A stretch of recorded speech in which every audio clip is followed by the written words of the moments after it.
Rasmi Simba Sports Club yajiandaa na mchezo wa April 2 wakianza mazoezi pamoja baada international break katika mchezo wao wa 70 katika raundi ya 9 ambao utachezeka pale Meja General Isamuhyo jijini Dar es Salaam majira ya saa 1 kamili usiku. Mchezo utakutanisha Simba dhidi ya Coastal Union ambaye ni mtu wa pili mwenye pointi 31 akija kukutana na mtu wa 13 ambaye ni Coastal Union mwenye pointi 15 aliyekuwa nafasi si nzuri kwa mwendelezo wake wa kupoteza, ambaye Coastal Union ushindi wake wa mwisho alipata dhidi ya TRA United, alifunga goli 2-0. Vile vile kwa Simba naye kwa upande wake aliweza kupata goli 3-0 akifunga hiyo TRA United katika mechi yao ya mwisho ambayo ilichezeka pale Meja General Isamuhyo.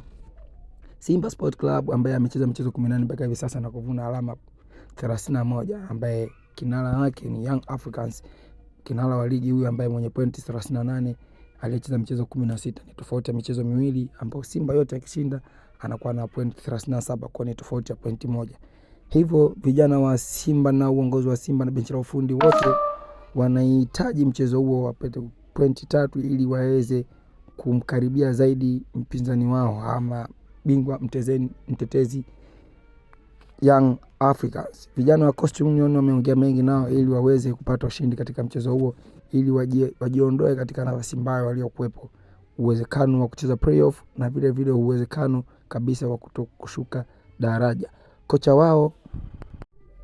Kocha huyo wa Coastal Union ambaye anaitwa ni Moya ametamba vikali kuja kuichapa Simba Sports Club hiyo April 2 ili waweze kupata pointi 3 na jikite katika nafasi nzuri zaidi. Kama ilivyo kwa Simba ni hivyo kwa Coastal Union, kila mtu anataka pointi 3 kwa nafasi yake. Vijana wa Simba Sports wamesema huo mchezo kwao ni kama finali ili waweze kupata pointi 3, wamkimbizie mpinzani wao ambaye yuko kule kileleni ili wamshushe kutokana na kupata kombe la NBC ndani ya miaka 4 mfululizo. Kwa hiyo wanataka hii mechi washinde ili wamkimbize yule mpinzani wao na waweze kutoa kombe hilo la msimu 25-26 ambao wanaonekana Simba Sports Club ni timu hatari zaidi katika mipira counter attack, na Steve Barker ambaye ameitengeza vizuri timu yake.